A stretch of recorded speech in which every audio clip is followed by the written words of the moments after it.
Hello friends, मैं सोनू सिद्दीकी स्वागत करता हूं आपका अपना यूट्यूब चैनल एग्जाम दर्पण में। और आज हम लोग देखने वाले हैं पश्चिम घाटी की पहाड़ी भाग 2। जी हाँ दोस्तों, क्या देखेंगे तो इसका यानी पार्ट 2 देखेंगे, आपका भाग 2। इसके पहले हम भाग 1 पढ़ चुके हैं और लगभग यानी पश्चिमी घाटी जिसे सह्याद्री के नाम से हम जानते हैं, इसके बारे में लगभग जितनी भी विशेषताएं थी, यानी इसका क्षेत्रफल क्या है, इसकी लंबाई कितनी है, इसकी चौड़ाई कितनी है, ठीक है, यह उत्तर में किस तरह फैला हुआ है, कहाँ से लेकर कहाँ तक ये विस्तृत है, ये सब लगभग जो इसकी जो प्रमुख विशेषताएं थी सब कुछ हम क्या कर चुके हैं, देख चुके हैं। इसकी उत्पत्ति से संबंधित जो भी क्वेश्चन बनते हैं उन सभी को अगले पार्ट में हम लोग देख चुके हैं।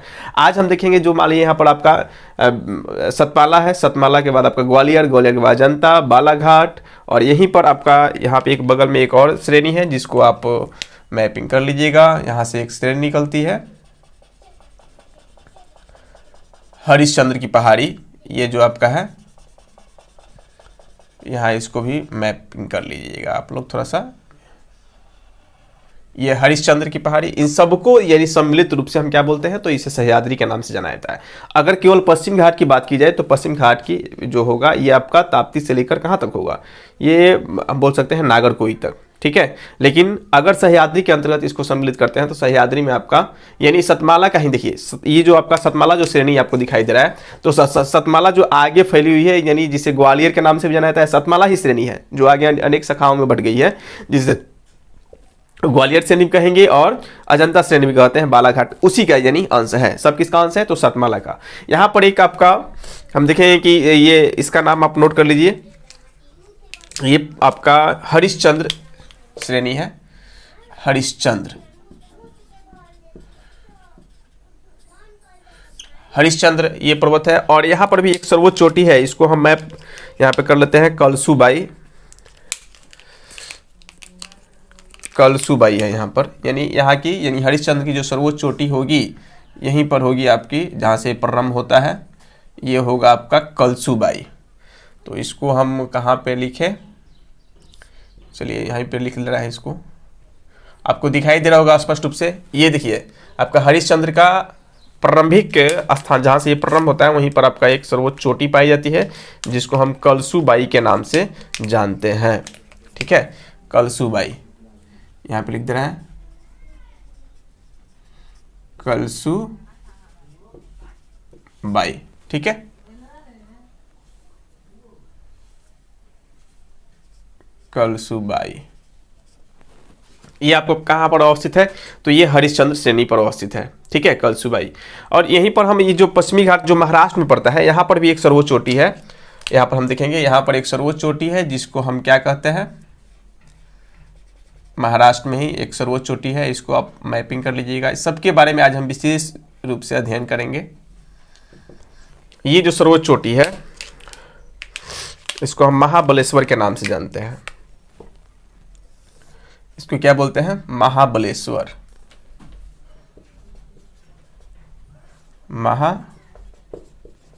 महाबलेश्वर, ठीक है।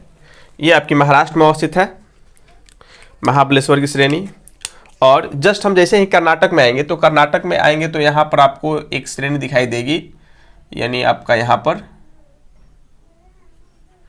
हम बना ले रहे हैं, ये एक श्रेणी है बाबा बुदन की पहाड़ियाँ, ठीक है। और बाबा बुदन की पहाड़ियों में दो चोटी भी यहाँ पर जो प्रमुख रूप से पूछा जाता है आपसे, इसको भी लिख लीजिएगा। कर्नाटक की जो सर्वोच्च चोटी होगी,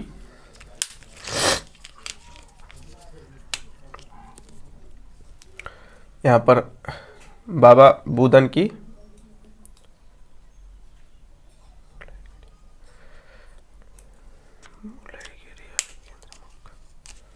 यहाँ पर एक आपकी होगी केंद्रमुख और दूसरा होगी मुलयगिरी। ये आपकी दो चोटियाँ हैं।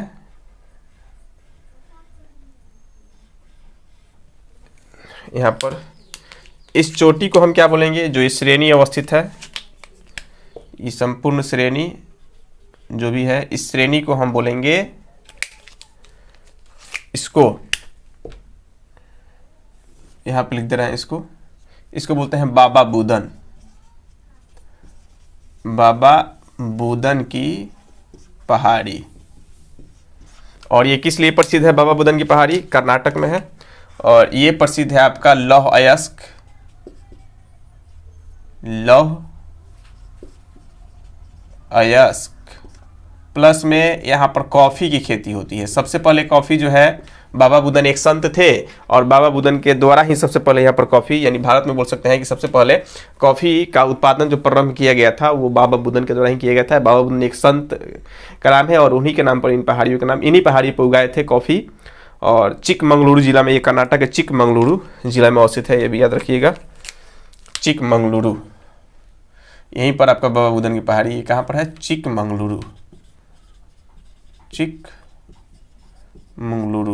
में अवस्थित है। और चिकमंगलुरु में याद रखना है कि लौह अयस्क और कॉफ़ी ये दोनों के लिए क्या है, यानी प्रसिद्ध है। ठीक है, तो दो जो श्रेणी है उन दोनों श्रेणियों का हम नाम लिख दे रहा है। एक है आपका केंद्रमुख और दूसरा है मुलयगिरी। एक आपका केंद्रमुख हो जाएगा, दूसरा मुलयगिरी हो जाएगा। केंद्रमुख, इसको यहाँ पर हम खींच रहे हैं, देखिए स्पष्ट रूप से आपको यहाँ पे दिखाई दे रहा है। ये जो फर्स्ट है इसको हम कहते हैं केंद्रमुख, केंद्रमुख, ठीक है। और जो दूसरा है ये देखिए यहाँ से लेकर आ रहा है, यहाँ पे इसको लिख दे रहा है, इसको हम बोलते हैं मुलयगिरी।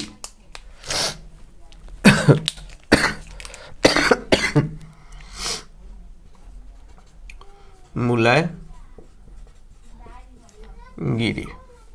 ये सर्वोच्च चोटी है कर्नाटक की।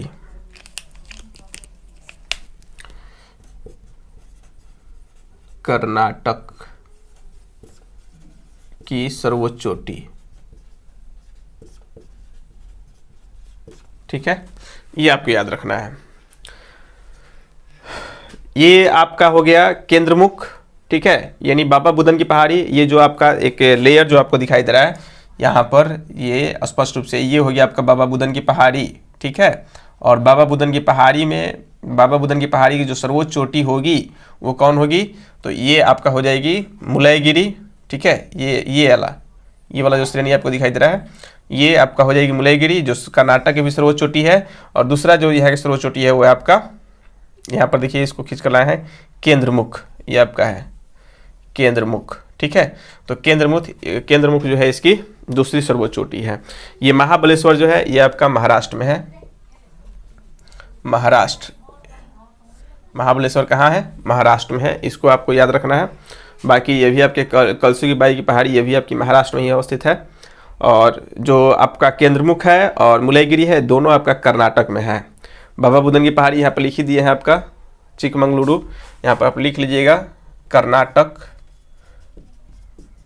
कर्नाटक में ही चिकमंगलुरु, कर्नाटक के चिकमंगलुरु में अवस्थित है, ठीक है। और इसके नीचे हम जैसे आते हैं यहाँ पर देखते हैं कि ये नीलगिरी की जो पर्वत है, नीलगिरी यानी पश्चिमी घाट श्रेणी आकर इसमें मिल जाती है, पूर्वी घाट श्रेणी, दोनों का इसे मिलन स्थल बोला जाता है। ये सब हम लिख चुके हैं, ठीक है, मिलन स्थल मिला जाता है। और नीलगिरी की जो सर्वोच्च चोटी है यहाँ पर हम लिखेंगे दोदा बेटा, यहाँ पर भी एक सर्वोच्च चोटी है, यहाँ दोदा बेटा,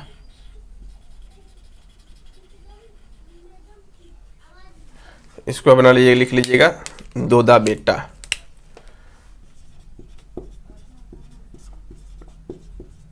दोदा बेटा। ये क्या है आपकी नीलगिरी की सर्वोच्च चोटी, ठीक है, दोदा बेटा नीलगिरी की सर्वोच्च चोटी, दोदा बेटा नीलगिरी की सर्वोच्च चोटी।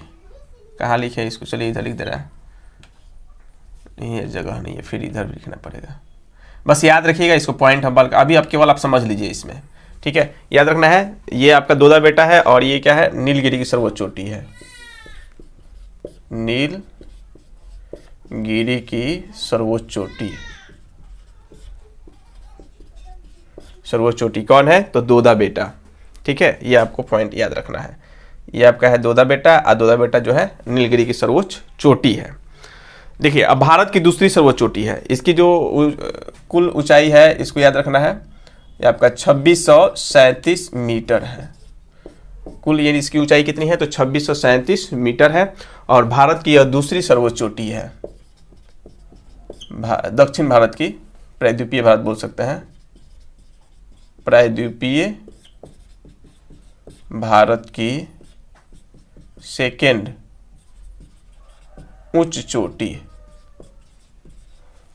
है कौन? आपकी दोदा बेटा, जो कहाँ पर अवस्थित है? नीलगिरी पर अवस्थित है। और नीलगिरी पर्वत जो है आपका किन किन राज्यों में अवस्थित है? तो ये केरल, तमिलनाडु और आपका कर्नाटक, तीनों राज्य में अवस्थित है। यानी केरल, तमिलनाडु, कर्नाटक। यहाँ पे लिख दें केरल, तमिलनाडु, कर्नाटक, शॉर्ट में लिख दे रहा है केरल, तमिलनाडु, कर्नाटक, यानी KTT, KKT याद रखना है आपको। यानी केरल, तमिलनाडु और कर्नाटक तीनों राज्य में अवस्थित है कौन? आपकी नीलगिरी की पहाड़ी।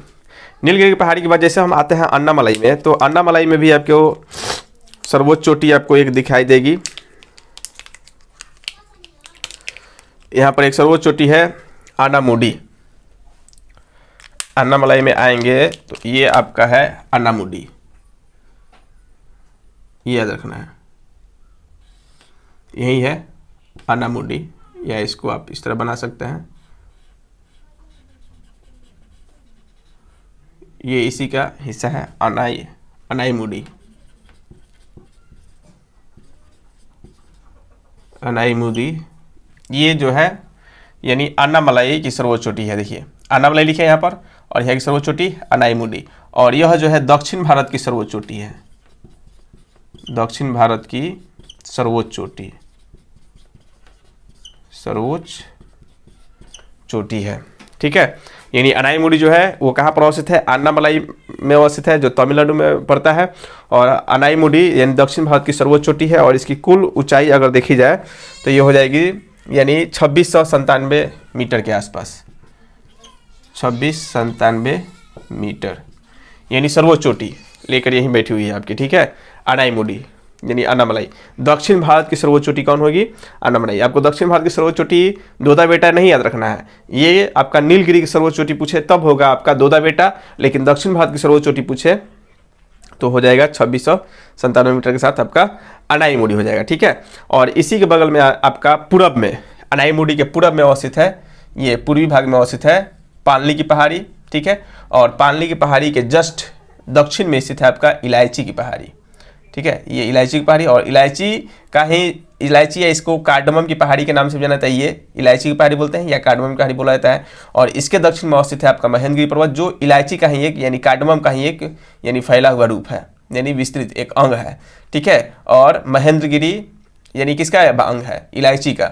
और महेंद्रगिरी के बाद एक और चोटी पाई जाती है जिसको हम क्या बोलते हैं? नागरकोई। और यह जो है भारत की सबसे दक्षिण में अवस्थित है। देखिए भारत के सबसे दक्षिण में इलायची बोल सकते हैं, इलायची गलत नहीं है। आप बोलते हैं कि भारत के दक्षिण में अवस्थित पहाड़ी का नाम बताइए तो इलायची सही है, क्योंकि इलायची का ही ये दोनों अंग है, यानी इलायची का ही दोनों हिस्सा है, महेंद्रगिरी भी और नागरकोई भी।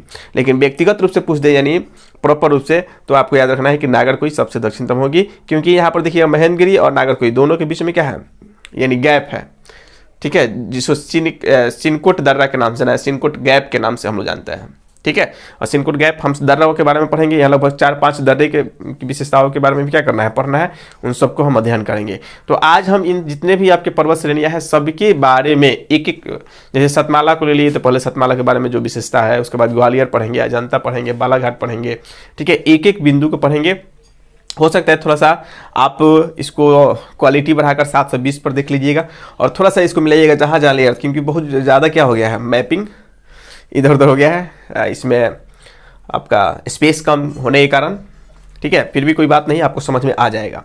वीडियो अच्छा लगे तो लाइक जरूर कर दीजिएगा, चैनल पर नया है तो सब्सक्राइब कर दीजिएगा। अब ये आप समझ चुके हैं, और इसी से संबंधित यानी जो प्रमुख बिंदु होंगे, अब हम क्या करेंगे, वहाँ पर अगर नहीं भी समझे होंगे फिर भी मैं यहाँ पर आपको प्रयत्न करूँगा कि लिखकर उन सभी बातों को क्या कर दूँ, समझा दूँ। ठीक है, तो सबसे पहले ऊपर में आपका क्या है? सतमाला। तो मैं आपको सतमाला से ही प्रारंभ करूँगा, क्योंकि ताप्ती के बाद सतमाला जो है, सतमाला से ही आपका पश्चिमी घाट श्रेणी प्रारंभ होता है। तो सतमाला को मैं लिखना शुरू करूँगा। सतमाला के बाद हम ग्वालियर, अजंता, बालाघाट, हरिश्चंद्र, जितने भी टॉपिक है सबके बारे में मैं एक एक करके आपको बताऊँगा। ठीक है, तो आप हेडिंग डालिएगा पहले सतमाला श्रेणी।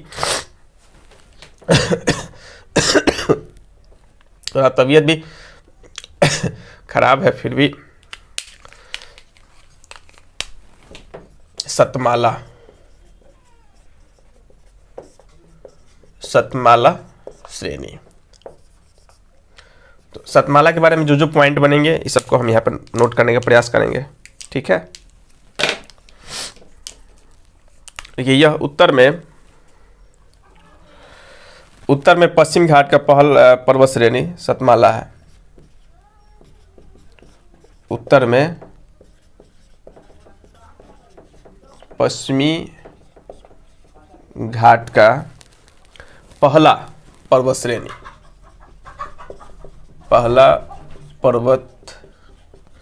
श्रेणी सतमाला है। आप देख सकते हैं उत्तर में अगर पश्चिमी घाट की श्रेणी पूछे, क्योंकि ताप्ती नदी के बाद सबसे उत्तर में यही पड़ रहा है, तो पश्चिमी घाट श्रेणी के सबसे उत्तर में पहला श्रेणी कौन आ रहा है, तो सतमाला आ रहा है। तो ये पॉइंट हम लिख लेंगे कि उत्तर में पश्चिमी घाट का पहला पर्वत श्रेणी जो है वो कौन है, तो आपका सतमाला है। दूसरा पॉइंट देखेंगे कि बालाघाट श्रेणी अजंता श्रेणी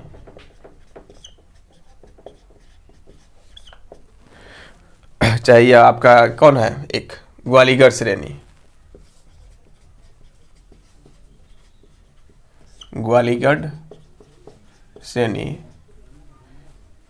ये सभी सतमाला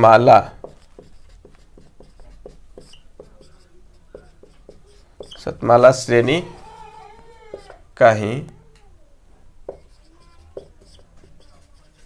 पूर्व की ओर विस्तृत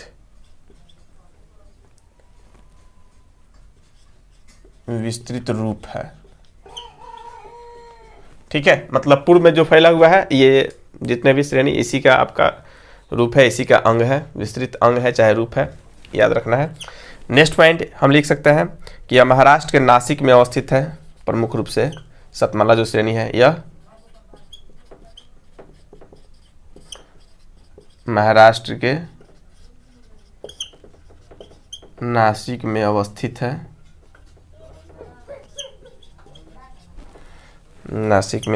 है। इसकी सर्वोच्च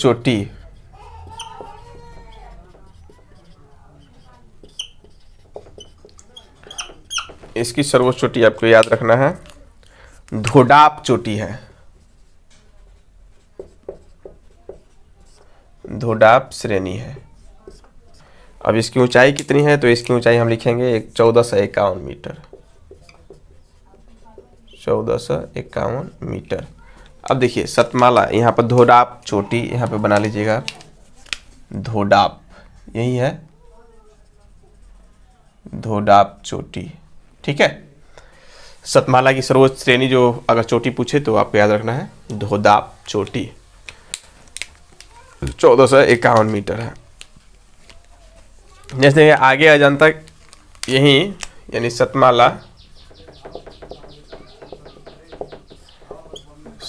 श्रेणी पूर्व में अजंता श्रेणी के नाम से जाना जाता है। ठीक है, बस इतना आपको क्या सतमाला से याद रखना है। ये पूर्व में जैसे आएंगे तो इसी श्रेणी को अजंता श्रेणी के नाम से जाना जाता है। कोई दिक्कत? सबसे पहले क्या याद रखना है कि उत्तर में आप देखिए कि पश्चिमी घाट के सबसे उत्तर में कौन अवस्थित है, सतमाला श्रेणी है, तो पहला श्रेणी है, यानी पश्चिमी घाट का उत्तर में सबसे पहला श्रेणी जो होगा वो सतमाला श्रेणी होगा। दूसरा है कि इसी श्रेणी का यानी सतमाला श्रेणी का ही यानी पूर्व में फैला हुआ रूप जो है वो ग्वालियर है, अजंता है और बालाघाट है। ठीक है, इसी श्रेणी का अंग है जो आपका पूर्व में अवस्थित है। इसकी जो सर्वोच्च चोटी है वो धोडाप श्रेणी है, यानी धोडाप श्रेणी आपका है, वो आप लिख लीजिएगा क्योंकि जगह नहीं है, फिर लिखेंगे तो कचरा हो जाएगा इधर, तो आप नोट कर लीजिएगा। यानी सतमाला की सर्वोच्च चोटी जो है वो धोडाप चोटी है, जिसकी ऊंचाई जो है 1451 मीटर है। ठीक है, नेक्स्ट आपको याद रखना है सतमाला श्रेणी को पूर्व में किस नाम से जाना जाता है, तो पूर्व में आपको अजंता श्रेणी के नाम से जाना जाता है। वो और थोड़ा सा आगे होगा, मैं थोड़ा छोटा कर दिया हूँ, तो आपको याद रखना है। क्लियर? तो इसमें आपको यही याद रखना था सतमाला के बारे में। सतमाला के बाद हम लोग देखेंगे आपका बालाघाट। ठीक है, तो अगला जो हेडिंग हुआ डालिएगा बालाघाट। बालाघाट, बालाघाट श्रेणी अब इसमें कौन कौन से बिंदु बन रहे हैं, ये सबको हमको क्या करना है, नोट कर लेना है।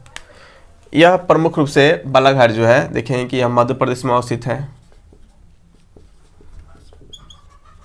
बालाघाट श्रेणी प्रमुख रूप से मध्य प्रदेश में अवस्थित है। ठीक है, यानी बालाघाट जो श्रेणी है वो प्रमुख रूप से कहाँ पर अवस्थित होगा, तो महाराष्ट्र में अवस्थित है। यह मैग्नीज के भंडार के लिए, मैग्नीज के भंडार के लिए, मैग्नीज के भंडार के लिए प्रसिद्ध है।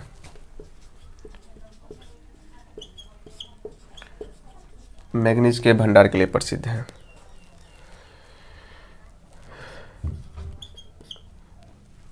यह हरिश्चंद्र जो श्रेणी है, हरिश्चंद्र के श्रेणी से निकलकर दक्षिण पूर्व की ओर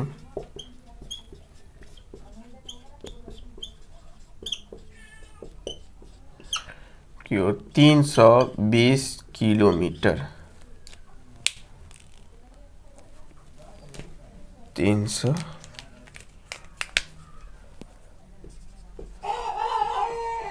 320 किलोमीटर महाराष्ट्र और कर्नाटक की सीमा तक जाता है। महाराष्ट्र एवं कर्नाटक के सीमा तक जाता है। ये पॉइंट हम नोट कर लेंगे। ठीक है, नेक्स्ट मतलब क्या कि ये कहाँ से निकलकर, आप देख सकते हैं कि हरिश्चंद्र जो है बालाघाट हरिश्चंद्र के दक्षिणी छोर से निकलकर हरिश्चंद्र के यहाँ से आप और इसको आगे बढ़ा सकते हैं, बढ़ाना चाहें तो।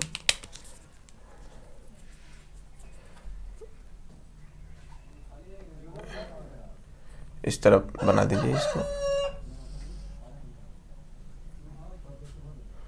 जगह ही नहीं है मान लीजिए ये आपका।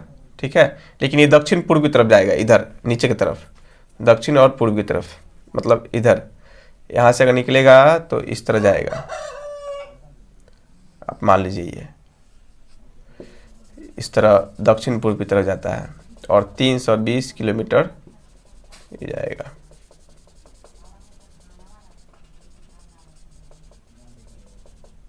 ठीक है, ये है आपका बालाघाट।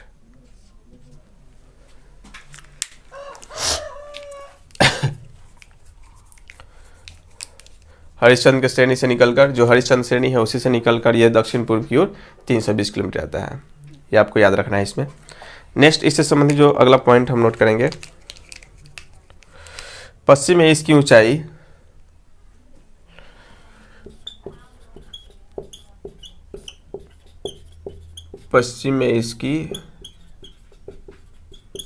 ऊंचाई जो है 550 से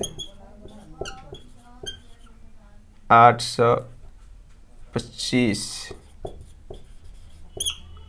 मीटर है, लेकिन दक्षिण पूर्व में जाने के बाद भीमा नदी के पास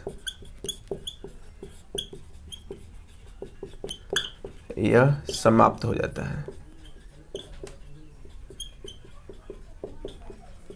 ये भी पॉइंट लिखेंगे, मतलब दक्षिण पूर्व यहाँ से भीमा नदी निकलती है और भीमा नदी जब यहाँ से निकलेगी तो दक्षिण पूर्व में यहीं से क्या हो जाएगा, यहाँ पर ये पूर्ण रूपेण इसकी समाप्ति हो जाती है।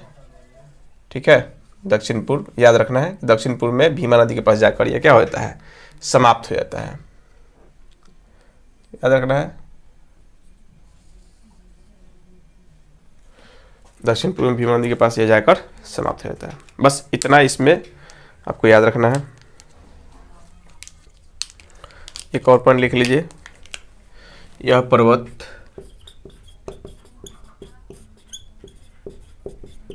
उत्तर में गोदावरी एवं दक्षिण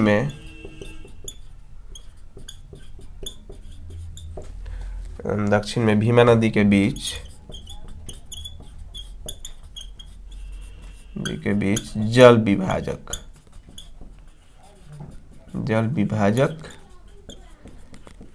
के रूप में कार्य करता है।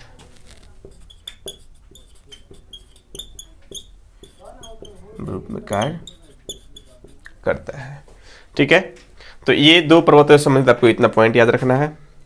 उत्तर में आप देखिएगा तो इधर आपकी गोदावरी बह रही होगी, मान लीजिए इधर गोदावरी बह रही है और आपका यहाँ मान लीजिए आपका कौन सी नदी बह रही है, भीमा नदी बह रही है। तो दोनों के बीच में ये क्या कर रहा है, दोनों के बीच में जल विभाजक के रूप में कार्य कर रहा है। तो इधर भीमा नदी हो गई और इधर गोदावरी नदी हो गई, दोनों के बीच में बोल सकते हैं कि ये क्या करेगा, जल विभाजक के रूप में कार्य करता है। कौन, आपका बालाघाट पर्वत। क्लियर। तो ये आपका प्रमुख रूप से आपको याद रखना है बालाघाट में, कि बालाघाट जो श्रेणी है प्रमुख रूप से यानी मध्य प्रदेश में अवस्थित है और यह मैग्नीज भंडार के लिए क्या है, प्रसिद्ध है, यानी मैग्नीज के उत्पादन के लिए इसे यानी पूरे भारत में जाना जाता है। यह हरिश्चंद्र के श्रेणी से निकलकर, जो हरिश्चंद्र श्रेणी है उसी के पास से यह निकलकर दक्षिण पूर्व की ओर 320 किलोमीटर महाराष्ट्र और कर्नाटक के बॉर्डर तक यह जाता है। ठीक है। पश्चिम में इसकी ऊंचाई जो है आपका 550 से 820 मीटर पाई जाती है, लेकिन जैसे जैसे ये जाएगा कहाँ पर, दक्षिण पूर्व में, इसकी ऊंचाई क्या हो जाएगी, घटती चली जाएगी। ठीक है। उसके बाद देखेंगे कि ये दोनों नदी कौन, एक तो महानदी और दूसरा गोदावरी, और एक आपका कौन हो जाएगा, भीमा नदी, दोनों के बीच में क्या करता है बेचारा, जल विभाजक रूप में कार्य करता है। ठीक है, ये पॉइंट आपको क्या करना है, गोदावरी और भीमा नदी के बीच में जल विभाजक रूप में कार्य करता है। क्लियर। ये आप पॉइंट को क्या होगा समझ लिए होंगे। चलिए इसको मिटा दे।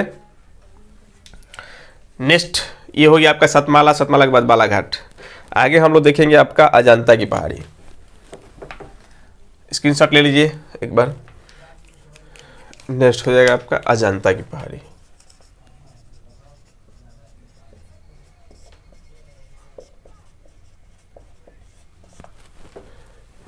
और अजंता की पहाड़ी आप लोग जानते हैं कहाँ पाया जाता है। देखेंगे कि यह महाराष्ट्र एवं मध्य प्रदेश में अवस्थित है। ठीक है। और अजंता की गुफा बहुत आप लोग प्रचलित है। अजंता की गुफा बौद्ध धर्म से भी संबंधित है, बौद्ध धर्म से, गुप्त काल के बारे में जानकारी प्राप्त होता है, अजंता की गुफा से ही प्राप्त होता है। ठीक है। और बौद्ध धर्म में जो यानी पत्थरों को काट कर जो यानी विहार बनाया जाता था, उसके लिए भी काफ़ी क्या है, प्रसिद्ध है। तो इन सभी बातों को इसमें नोट कर लेंगे, कुछ खास है नहीं इसमें। ठीक है। यह पहाड़ी ताप्ती नदी के दक्षिण में स्थित है। यह पहाड़ी ताप्ती नदी के दक्षिण में स्थित है। नदी भी पढ़ाएंगे इसके बाद, तो आपको हम बता देंगे। ठीक है। ताप्ती नदी के दक्षिण में स्थित है। तीसरा पॉइंट हम लिखेंगे इसमें, इस पहाड़ी में गुप्त काल के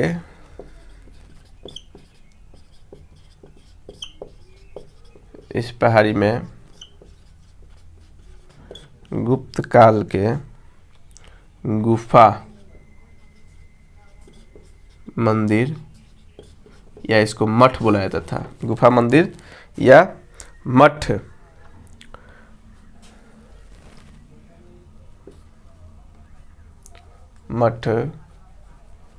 का निर्माण पत्थरों को काटकर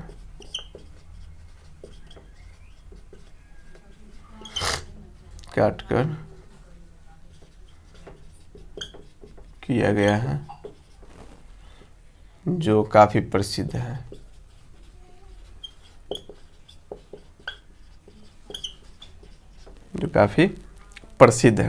ये आपको याद रखना है। और ये कहाँ पर अवस्थित है? तो अजंता के पास अवस्थित है। यह अजंता के पास अवस्थित है। ठीक है, नेक्स्ट देखेंगे हरिश्चंद्र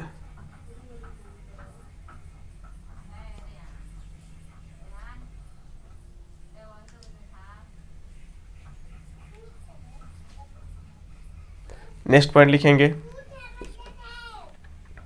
इस पहाड़ी में गुप्त काल, इस पहाड़ी में गुप्त काल के गुफा भी प्राप्त हुए हैं,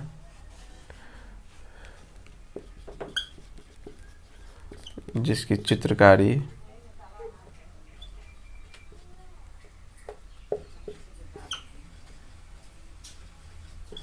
काफी प्रसिद्ध है। बस, इससे ज़्यादा आप इसमें कुछ याद नहीं रखना है। ठीक है, उम्मीद करता हूँ आप समझ गए होंगे। कुछ है नहीं, यह महाराष्ट्र और मध्य प्रदेश में है अधिकतर, यानी मध्य प्रदेश का ही हिस्सा है। यह ताप्ती नदी के दक्षिण में स्थित है और इस पहाड़ी में गुप्त काल के गुफा मंदिर, जो मठ बुलाया जाता था, इसका निर्माण किया गया है पत्थरों को काट कर। और उसको देखना है गुप्त काल से संबंधित यहाँ पर यानी गुफा भी प्राप्त हुआ है, और यहाँ इन गुफाओं में चित्रकारी का जो साक्ष्य मिला हुआ है काफ़ी प्रसिद्ध है। बस ये आपका अजंता से संबंधित आपको याद रखना है। ठीक है, नेक्स्ट हम यहाँ पर देख ले रहे हैं आपका हरिश्चंद्र। हरिश्चंद्र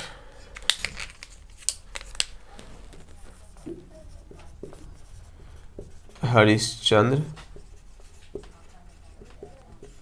की पहाड़ी।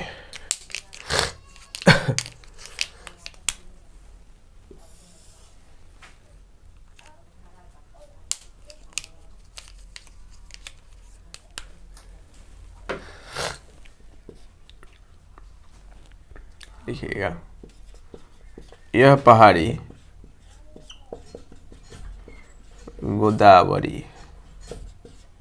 गोदावरी एवं भीमा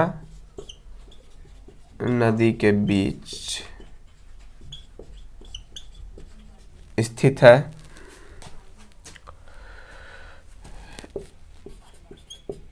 यहाँ की पहाड़ियों की औसत ऊंचाई, यहाँ की पहाड़ियों की औसत ऊंचाई 600 मीटर है। 600 मीटर है, ये पॉइंट याद रखेंगे। इसकी सर्वोच्च चोटी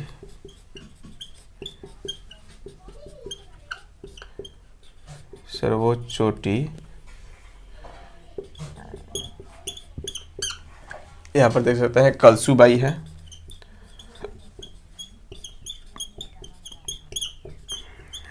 कलसूबाई है यह महाराष्ट्र की सर्वोच्च चोटी है। कौन? तो कलसूबाई, यानी कलसूबाई महाराष्ट्र की सर्वोच्च चोटी है, याद रखना है। बस इसमें कुछ नहीं है, बस यही 2-3 पॉइंट आपको याद रखना है। ठीक है, तो बहुत ही छोटा सा टॉपिक हुआ, लेकिन इन सभी पर्वतों के बारे में हम लोग पढ़ेंगे एकदम विस्तारपूर्वक। फिर दक्षिण की पहाड़ियों में जाएंगे तो यहाँ पर भी आपको, यानी अन्नामलाई पालनी हो गया, ये सब भी। देखिए, ये सब आपका पश्चिम का ही भाग है, लेकिन दक्षिण पहाड़ियों के बारे में पढ़ा जाता है तो उसमें भी इसका अध्ययन किया जाता है। तो हम पश्चिम में भी इसका अध्ययन करेंगे, और इसका विस्तार पूर्वक जो हम अध्ययन करेंगे ये सबका दक्षिण की जो पहाड़ी है, दक्षिण की पहाड़ी जब हम बताएंगे तो उसमें और इसको गहन तरीके से अध्ययन करेंगे। ठीक है, तो आप ये समझ गए होंगे, इसको नोट कर लीजिए, मिटा दे। चलिए नेक्स्ट हम देखेंगे बाबा बुदन की पहाड़ी। और बाबा बुदन में ज्यादा कुछ आपको याद नहीं रखना है, 2-3 पॉइंट यहां से याद रखना है आपको। ठीक है, लिखेंगे कि यह कर्नाटक में स्थित है। कर्नाटक में स्थित है। इसका नाम बाबा बुदन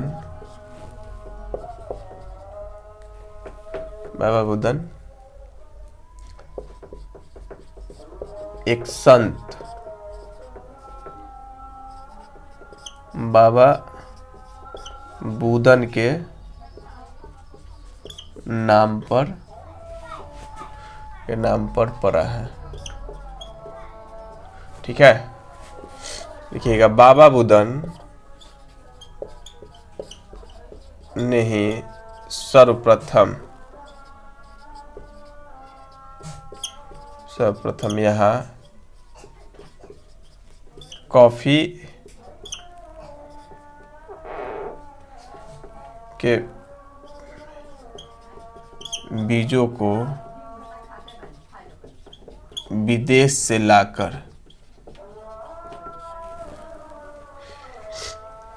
बोया था।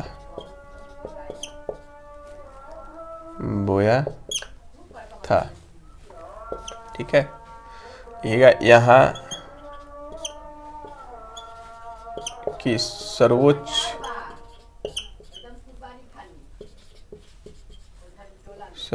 चोटी देख सकते हैं कि सर्वोच्च चोटी कौन है? मुलैगिरी है। सर्वोच्च चोटी मुलैगिरी है।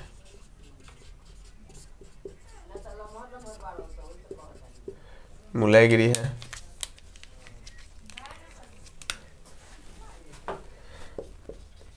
दूसरी सर्वोच्च चोटी बोल सकता है केंद्रमुख है।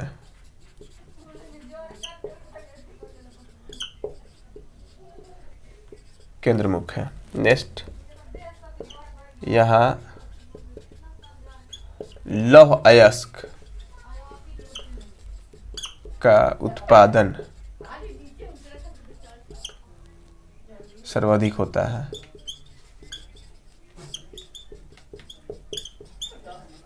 होता है। नेक्स्ट, यह कॉफी के उत्पादन के लिए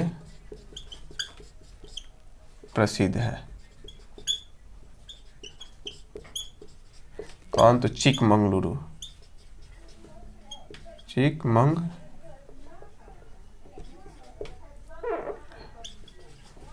चिकमंगलुरु। ठीक है, लौह अयस्क का भी उत्पादन अधिक होता है और कॉफी के उत्पादन के लिए खास करके यह क्या है? प्रसिद्ध है। ठीक है, नेक्स्ट देखेंगे कि मुलैगिरी जो है यह कर्नाटक की भी सर्वोच्च चोटी है। ये भी लिख लीजिएगा, मुलैगिरी श्रेणी कर्नाटक की भी सर्वोच्च चोटी है। ठीक है, ये आपका हो गया बाबा बुदन के बारे में, आपको इतना याद रखना है। ठीक है, कर्नाटक की सर्वोच्च चोटी जो है यह आपकी मुलैगिरी यहीं पर अवस्थित है। और मुलैगिरी और केंद्रमुख दोनों ही बाबा बुदन की पहाड़ियों में ही अवस्थित है, जो यहाँ की बाबा बुदन पहाड़ियों की सर्वोच्च 2 चोटियाँ हैं। और इसमें यह भी याद रखना है कि बाबा बुदन इसका नाम क्यों पड़ा? तब बाबा बुदन एक संत थे, उसी के नाम पर इसका नाम रहा, जो विदेशों से यानी कॉफ़ी के बीज लाए और यहाँ पर छिड़के। इसलिए आज भी यहाँ पर यानी कॉफ़ी का उत्पादन सर्वाधिक मात्रा में होता है। और नेक्स्ट, यहाँ पर लौह अयस्क का भी उत्पादन अधिक होता है। ठीक है, तो ये आपको इतना क्या पॉइंट इससे याद रखना था। नेक्स्ट हम लोग देख रहे हैं, इसके नीचे आपका जो है अवस्थित है, हम देखेंगे। चलिए इसको मिटा दे, पहले इसको मिटा दे रहा है।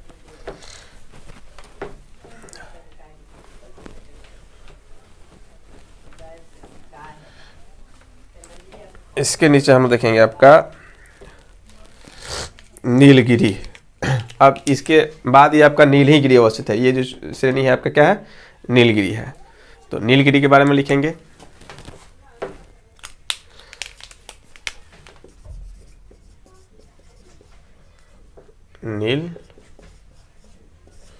नीलगिरी श्रेणी सबसे पहले कि यह पहाड़ी यह पहाड़ी तीनों राज्य में अवस्थित है, कर्नाटक, केरल और तमिलनाडु। यह पहाड़ी कर्नाटक, केरल प्लस तमिलनाडु में स्थित है। इसे पश्चिम घाट एवं पूर्वी घाट का मिलन स्थल कहा जाता है। ठीक है, क्योंकि हम देखें कि पूर्वी पश्चिमी घाट भी आकर यहाँ मिल रही है और पूर्वी घाट भी आकर यहाँ पर मिल रही है, दोनों श्रेणी आकर मिल रही है, इसलिए यानी इसे पश्चिम घाट एवं पूर्वी घाट का मिलन स्थल कहा जाता है। तो आपको याद रखना है, यह एक ब्लॉक पर्वत है, यह एक ब्लॉक पर्वत का उदाहरण है। पूछ देता है कि नीलगिरी पहाड़ी किस पर्वत का उदाहरण है, तो बोलेंगे कि यह एक ब्लॉक पर्वत का, इसकी सर्वोच्च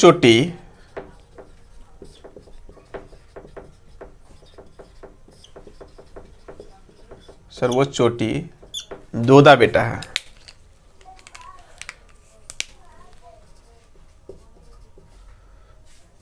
दोदा बेटा है। अब दोदा बेटा की लंबाई ऊंचाई कितनी है, तो वहां पर हम लिखे हैं, आप देख सकते हैं, दोदा बेटा ये लिखे हैं।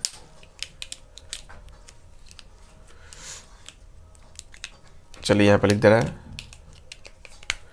दोदा बेटा की जो ऊंचाई होगा वो आपका होगा 2637 मीटर।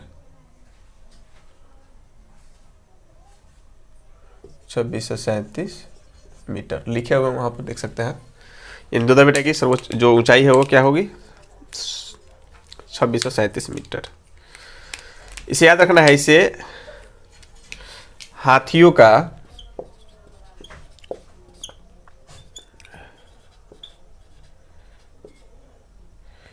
हाथियों की पहाड़ी कहा जाता है।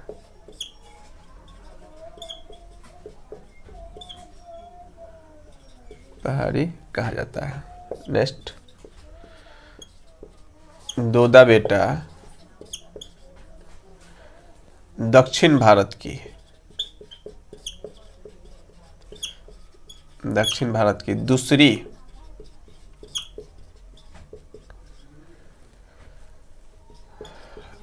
सर्वोच्च चोटी है। ठीक है, एक और बात याद रखना है, इसे ब्लू माउंटेन भी कहते हैं। ब्लू माउंटेन भी कहा जाता है, क्योंकि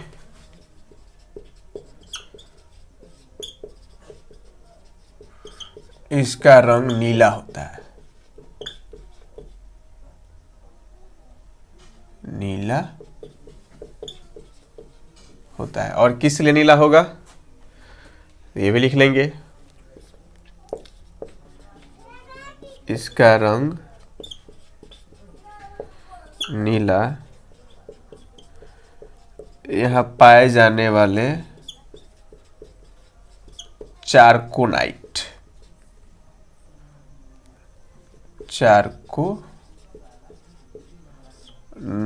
के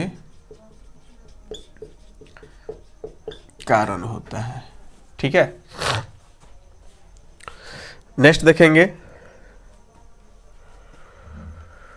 इस पहाड़ी पर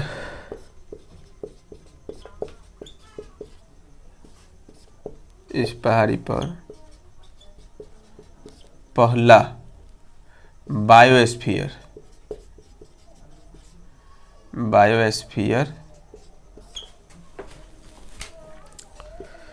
रिजर्व बनाया गया है। कब बना था, तो 85 से 86 में, 1985 से 86 में 1985 से 1986। ठीक है, ये आपको याद रखना है नीलगिरी पहाड़ी से संबंधित। ठीक है, नीलगिरी के बाद हम देखेंगे कि नीलगिरी के नीचे आपका अवस्थित है अन्नामलाई। ये नीलगिरी के बाद कौन है आपका? अन्नामलाई।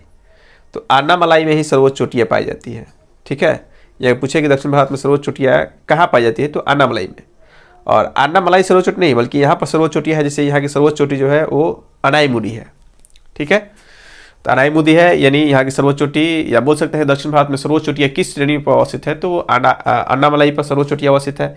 और यहाँ की सर्वोच्च चोटी कौन है, तो ये अनाईमुदी जो है यहाँ की सर्वोच्च चोटी है, जिसकी ऊंचाई 2697 मीटर है। तो नेक्स्ट पॉइंट अब डालिएगा अन्नामलाई।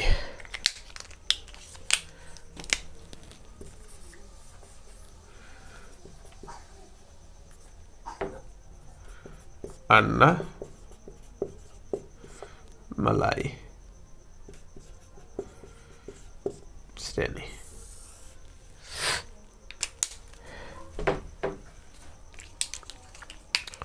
इसमें लिखेंगे हम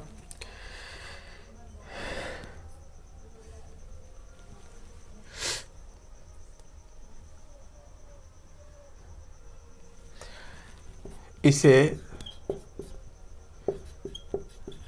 एलिफेंटा हिल कहा जाता है। हिल कहा जाता है।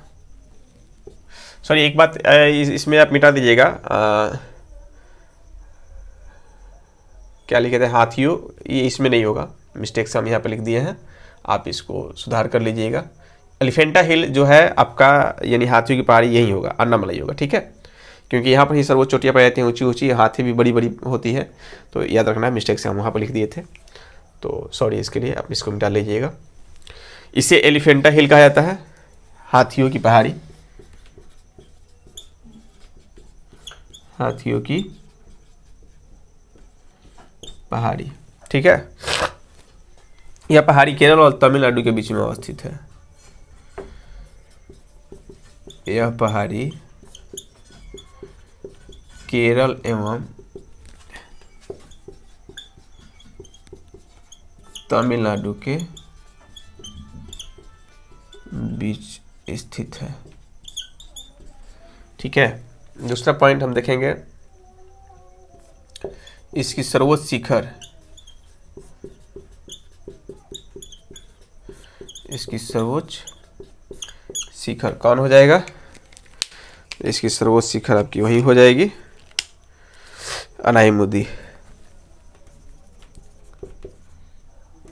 अनाईमुदी, इसकी ऊंचाई आपका 2695, कहीं कहीं 97 देता है, कहीं 95, जो भी याद रखिएगा, 95 या 97, 2695 मीटर या 97 मीटर। ठीक है, 2695 से लेकर 97 मीटर क्या है इसकी ऊंचाई है। ठीक है, ये भी पॉइंट लिख लीजिएगा।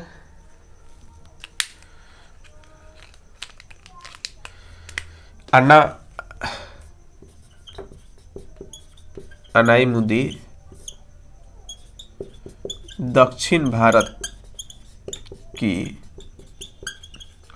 सर्वोच्च चोटी है। ठीक है, यानी अनाईमुदी जो है वो क्या है? दक्षिण भारत की सर्वोच्च चोटी है। इसके नीचे इसमें दिखाई नहीं देगा, तो आप एक बार इसका स्क्रीनशॉट ले लीजिए ताकि हम नेक्स्ट पॉइंट को नोट करें। हम देखेंगे कि अनाईमुदी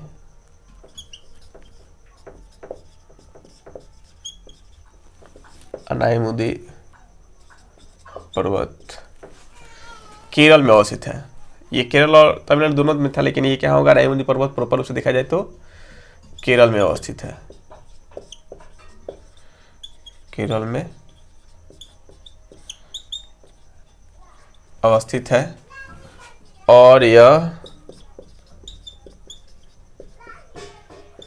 केरल की सर्वोच्च चोटी है। यहाँ कुछ जनजातियां भी निवास करती है, जैसे कड्डार, मारवाड़, यहाँ कड्डार, मारवाड़,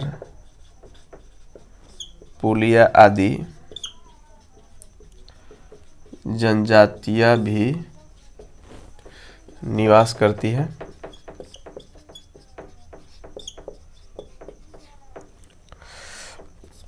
नेक्स्ट पॉइंट हो जाएगा आपका नीलगिरी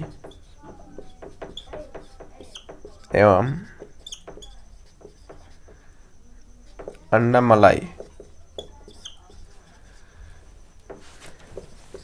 के बीच गैप है, मतलब कुछ गैप है। नीलगिरी और अन्नामलाई के बीच आपको स्पष्ट दिखाई दे रहा होगा, ये नीलगिरी है और अन्नामलाई है, दोनों के बीच में गैप है। इस गैप को क्या कहता है? नीलगिरी एवं अन्नामलाई के बीच गैप है, माने घाटी है, गैप है, जिसे पाल घाट के नाम से जाना जाता है। ठीक है, पाल घाट किससे जोड़ता है? कोचीन एवं कोयम्बटूर को जोड़ता है। ठीक है, अनाईमुदी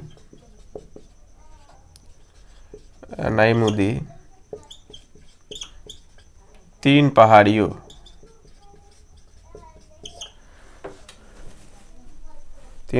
का केंद्र है। देखिए इसमें उत्तर आपका जो आपका दक्षिण में इलायची की पहाड़ी है इसकी। ठीक है, पूर्व में देखेंगे पालनी की पहाड़ी, और उत्तर में जो होगा वो होगा अन्नामलाई की पहाड़ी। ठीक है, आप यहाँ पर देख सकते हैं, पूर्व में पालनी की पहाड़ी है, दक्षिण में इलायची की पहाड़ी है और उत्तर में आपकी नीलगिरी की पहाड़ी है। पूर्व में पालनी, दक्षिण में इलायची और उत्तर में आपका अन्नामलाई, और ये आप देख सकते हैं यहाँ पर अवस्थित है अनाईमुदी। ठीक है, तो लगभग मैं आज इतना ही रहने देता हूँ। नेक्स्ट वीडियो में इसका भाग 3 में जो है बचा हुआ भाग मैं आपको बताऊंगा, क्योंकि वीडियो काफ़ी लंबा हो गया है, और लंबा वीडियो होता है तो आप लोगों को बोर फीलिंग होता है, देखते नहीं हैं। मैं इतना मेहनत कर रहा हूँ फिर भी समझ में नहीं आता। आप लोग जुड़ते हैं, निकल जाते हैं। ठीक है, वीडियो को देखते हैं, पूरा नहीं देखते हैं। तो प्रयास कीजिए, अच्छा लगे तो लाइक कीजिए, कमेंट कीजिए, और मेरे जो परिवार है इसको बढ़ाने के लिए आप थोड़ा सा शेयर भी कर सकते हैं। ठीक है, बस एक ये सब फ्री में आपको करना है, कुछ तो कॉस्ट आपको देना नहीं है। मान लीजिए कि क्या करना है, शेयर के बटन पे एक बार दाबना है, कुछ लिख देना है कमेंट में, लाइक के बटन पे एक बार दाब देना है, उससे कुछ जाता नहीं है आपका, उससे कुछ होने वाला नहीं है। फिर भी अगर आपको लगे कि लाइक करना चाहिए, कमेंट करना चाहिए, शेयर करना चाहिए, तो आप ज़रूर कीजिएगा। और मेरे कहने से आप नहीं कीजिएगा, सब्सक्राइब भी मेरे कहने से नहीं कीजिएगा, बट अच्छा लगे तो सब्सक्राइब कर लीजिएगा। ठीक है, फिर मिलता हूँ अगले वीडियो में, तब तक के लिए धन्यवाद। जय हिंद दोस्तों।